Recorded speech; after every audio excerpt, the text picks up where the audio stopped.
Well, hello and welcome to another Faith, Philosophy and Life with me, Mr. Shelton.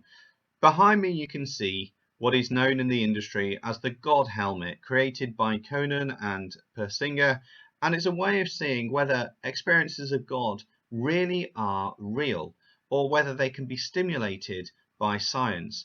But then, does that therefore mean that there is no God, or does it just mean that God can use science? And that's what we're going to be thinking about today, as we're thinking about religious experience. So today we're going to be thinking in two parts about Walter Stace, and we're also going to be thinking about Plantinga.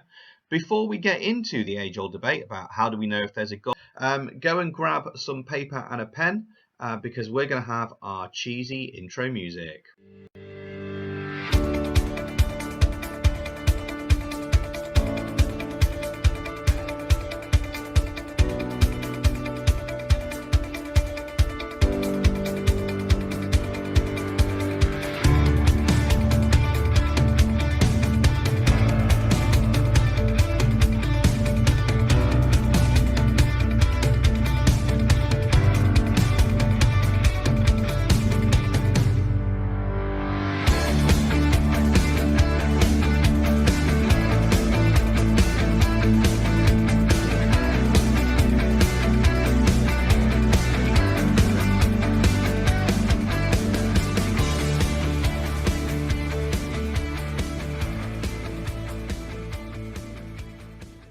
So welcome back. I hope you grabbed your pen.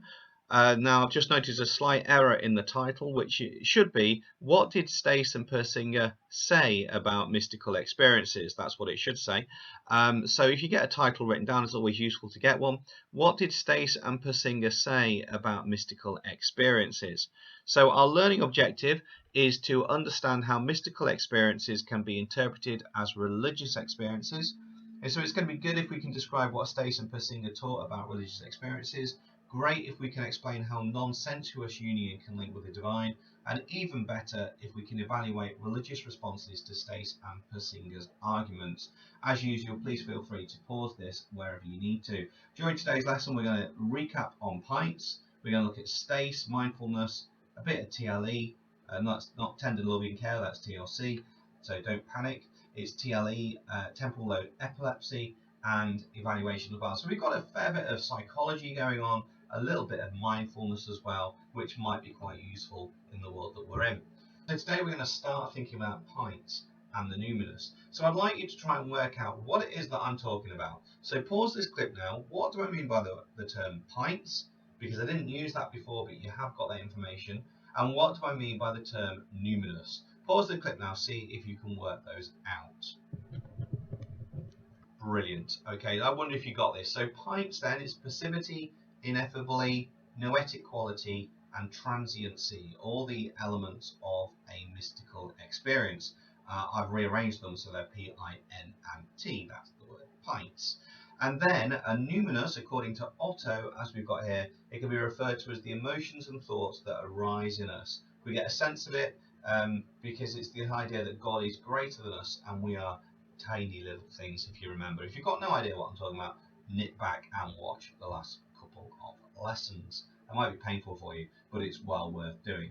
So today we're going to look at this man. His name is Walter Stace, and he talked about the non-sensuous and non-intellectual union with the divine. He lived between 1886 and 1967 and wrote a book called The Teachings of the Mystics. I would strongly recommend that you get some of these notes written down. That's why they're there behind me.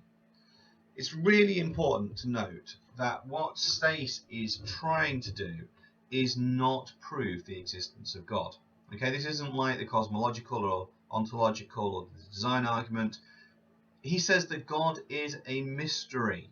He's convinced that God does exist, but he isn't trying to prove that there is a God. Stace says that mysticism is beyond our own understanding. He says it's beyond our consciousness and thus it's above our intellect. Now he's not saying we're thick, he's simply saying that God is so mystical, so outside our understanding, so transcendent that we have no way of comprehending that being. So someone who's a mystic is someone who has had a mystical experience only. So don't be thinking that we're talking about people that can do seances or conjure up voices from the dead or do Ouija boards. That isn't the concept that Stace is talking about here. He's saying that a mystic is someone who's had a mystical experience. He says, though, that you can't appreciate it if you haven't had one. It's as simple as that. So he says it's not to do with mystery or occult or parapsychology.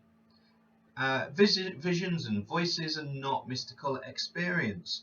Okay, really interesting point there, because that differs from our discussions from previously. But Stace would say visions and voices are not mystical experiences.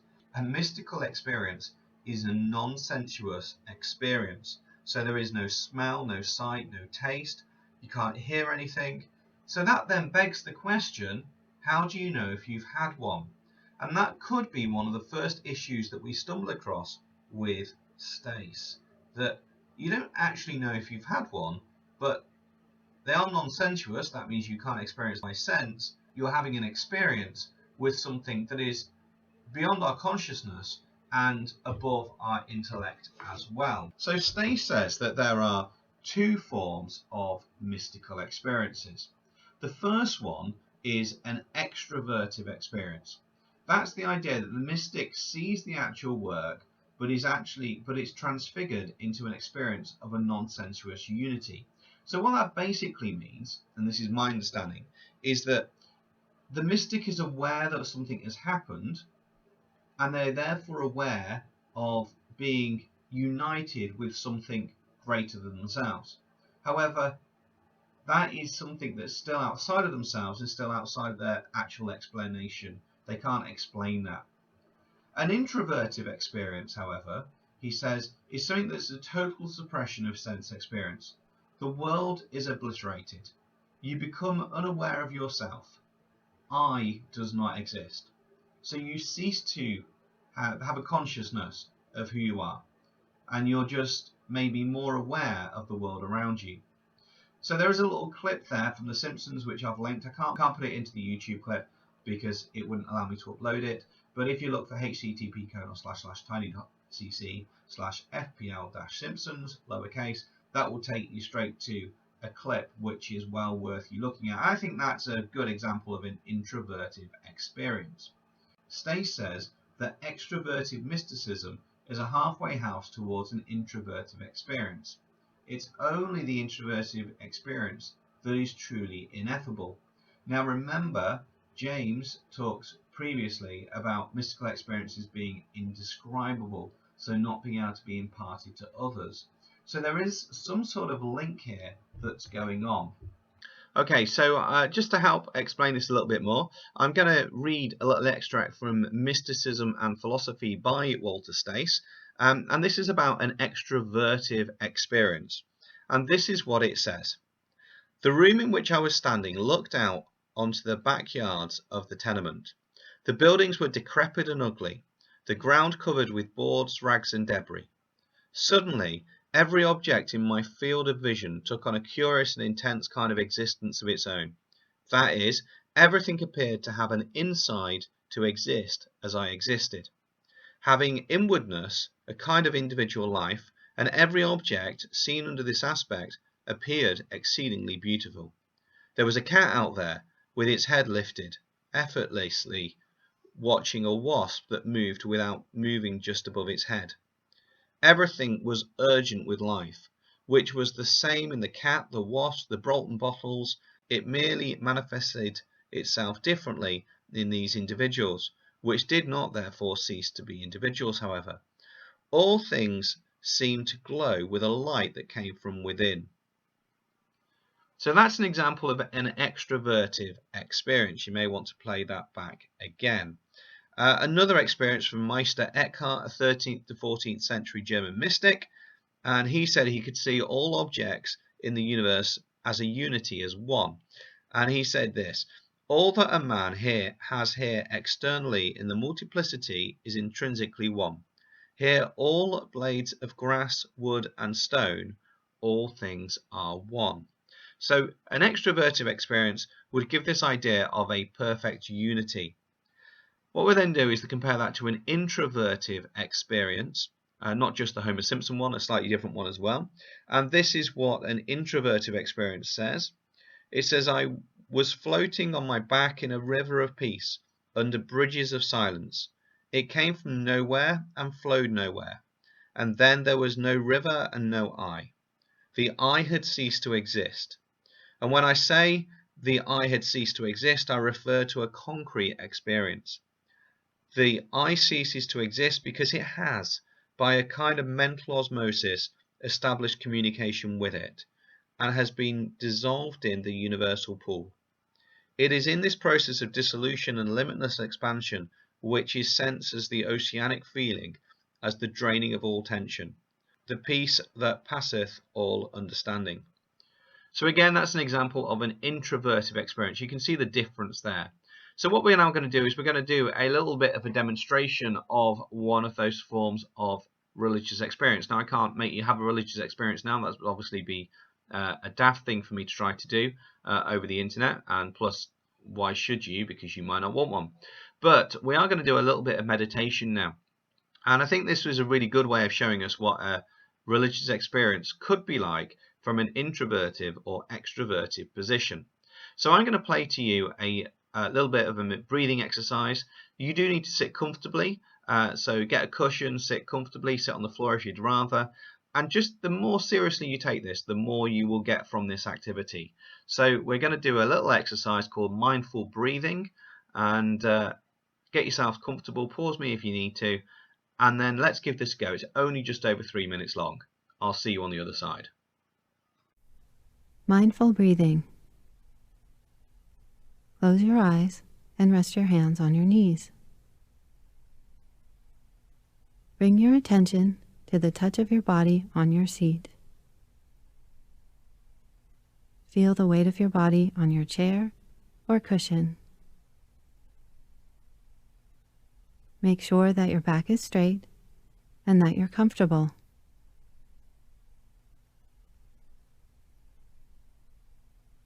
Take a few deep breaths. While you're breathing deeply, relax your shoulders, your stomach muscles, the muscles in your face, your hands, and your legs. Let go of all the tightness in your body.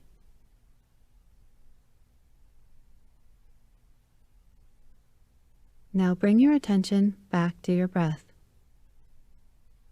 Notice what it feels like as it enters through your nose, goes down through your throat, filling your lungs, and back out through your nose. Notice your stomach and chest rise and fall each time you breathe in and each time you breathe out. And just allow your breathing to be natural and relaxed.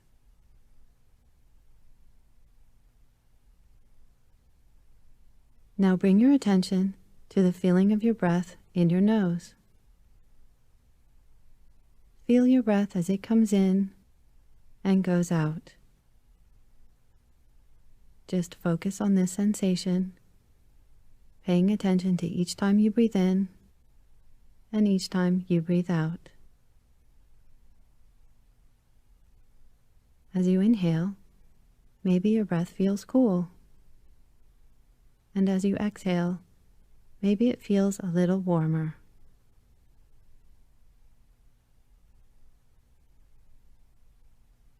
When your mind wanders, or if you become distracted, just notice what's going on in your head, and then gently bring your attention back to your breath, going in and out. Focus on the feeling of your breath and allow thoughts and feelings to come and go in the background.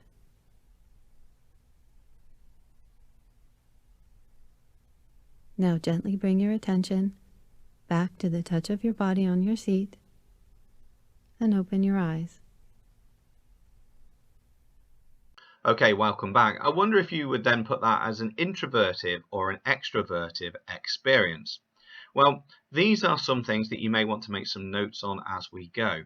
So the common characteristics of an introvertive mystical experience a one of unitary consciousness, of the one or the void. So you kind of cease to be, and that's the main difference between an extrovertive and introvertive. You kind of join one with the universe. It's non-spatial and non-temporal. In other words, where you are doesn't make any difference because you're kind of bigger than you. There's a sense of objectivity or reality with it. There's a blessedness and a peace. There's the feeling of holy, sacred, and divine. You can see, and you would see quite a few of these would link with the theuminous as well that we've looked at previously. There's a feeling of paradoxicality with that, and it being ineffable as well. So you might have experienced some of that when you did the mindfulness meditation, the breathing exercise just then. An extroverted mystical experience is similar though, apart from the idea that there's a unifying vision that you're aware of, which is different than a unitary consciousness, and there's a more concrete apprehension of the one by inner peace as well. So think Po from Kung Fu Panda, inner peace. Anyway, enough of that. So there's some information on extrovertive and introvertive experiences. Now it's really interesting because there's obviously a lot of people that would disagree with this, and one of these is Freud, F-R-E-U-D, Freud. He said that religion is wish fulfillment by the unconscious mind. So he totally disagrees with religion in many, many ways. But that's one of his famous quotes. It is worth you making a note of that. Religion is wish fulfillment by the unconscious mind. He says that the only reason why there is a religion is the fact that your unconsciousness requires you to have one. And if you can loose yourself from that, then you don't have to worry anymore.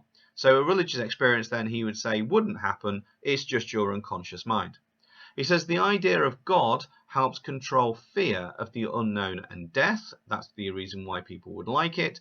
And religious experiences, therefore, are just hallucinations. And there are some really key points that Freud said. So he would obviously disagree with religious experiences and say that if they happen simply because you wish them to happen, even at an unconscious level. I'm going to move on, but pause that if you don't have notes on that. Okay, so what we've done so far is we've looked at Pikes, we've looked at Stace, we've looked at mindfulness, and we're going to move on to TLE, which I personally feel is one of the more interesting aspects of religious experience. Can you get someone to have a religious experience that's not even religious? And if you can, what difference or what impact does that make? So we said it'd be good if we could describe what Stace and Persinger talk about religious experiences. We've done Stace quite a lot now, and we've talked about a non-sensuous union with the divine as well, which is what we've just been looking at. But we need to look a little bit more about TLE. Now, before we do that, let's have a little bit of psychology. So the brain consists of a number of different aspects. There's the neocortex, which is your rational or thinking brain. There's the limbic brain, which is your emotional or feeling brain. And there's the reptilian section, which is your instinctual or dinosaur brain or reptilian brain, being from a reptile. And everyone operates on these three categories. Now, some people have more preference towards one than other. So some people are very rational. They're presented with situations and they have to think about it, and they therefore have to make decisions based on what they think is the right thing to do. Some people are far more emotional. They will go with what their gut tells them, and that's why they might get very angry or be very passionate about something. And then there's the reptilian brain, which most people try and sort of distill and shrink down, but that's what you see a lot in children. It's the fight or flight response in the reptilian brain, where you put someone in a situation and they really struggle to do something, and they either curl up in a corner and cry, or they lash out, or they run away. And that's the reptilian brain aspect. One thought is that Homo sapiens, the humans that we are now, succeeded rather than Neanderthals because our neocortex was a better design than the reptilian brain, which the Neanderthals are thought to have. But enough of that. So at temporal lobes, so these are all temporal lobes. So the question would be, if there was a problem with the brain, could you stimulate a religious experience?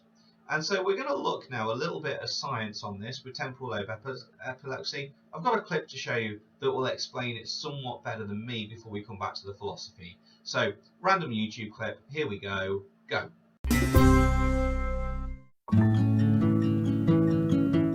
So temporal lobe epilepsy is seizures that arise from the temporal lobe of the brain, either the right side or the left side. We're going to hold the brain for you. So where they come from over here or over here, and they are repetitive. And why don't you talk about what symptoms they have? The temporal lobe is important because this is the area of the brain that a lot of language is in here. Memory and processing and even emotions come from the temporal lobe. This is a very delicate area because if you have too many seizures, it can actually scar the area in the brain, or you can be born with a scar, or even infection can affect the temporal lobe. And often people who've had a history of febrile seizures or prolonged seizures over a period of time will have part of the temporal lobe become smaller over time and then more prone to generate more seizures. What's interesting about temporal lobes seizures is that they can start out not looking like the seizures you think of with jerking or twitching. They could be confusion, mumbling, feeling funny gastric uprisings, anxiety, deja A vus. deja vu feeling is very common, stomach upset, and what happens with these temporal lobe seizures is people will often mistake them for something else, like a psychiatric disorder, panic, anxiety, and they don't get treated for a long time because people don't realize that they're actually seizures. And the part of temporal lobe seizures is they start in this area and then they spread to other areas of the brain, and that's when you can see the jerking and twitching. Right, so it starts late in the process. So this is what we call a partial complex seizure, where they start in one area of the brain, the temporal lobe. You get these funny feelings and sensations, whether it's fear, anxiety, deja vu, confusion, memory issues, and then it can spread into other areas of the brain and spread. So that's a typical example of a partial complex seizure that comes from the temporal lobe. Okay, really interesting that, I feel. What I'd like you to think about, though, is thinking back to the work we've done previously where you've got Bernadette Souvary. Was that a TLE? Or think back to the Saul-Paul conversion experience that you looked at. Was that just his brain causing that effect? Or think back to Nicky Cruz that we looked at. Was that moment that he had just his brain simply shutting down and telling him that he couldn't cope any longer and he had to change his way? So TLE is supported by neurotheology, which is the idea of studying God through the use of the brain. And that suggests that religious experiences are produced by electrical stimulation of the lobes of the brain, which we've just been talking about. Persinger and Konen were the first sort of people that studied this. Now, Persinger only died in 2018, and so this is very up-to-date research, if you would.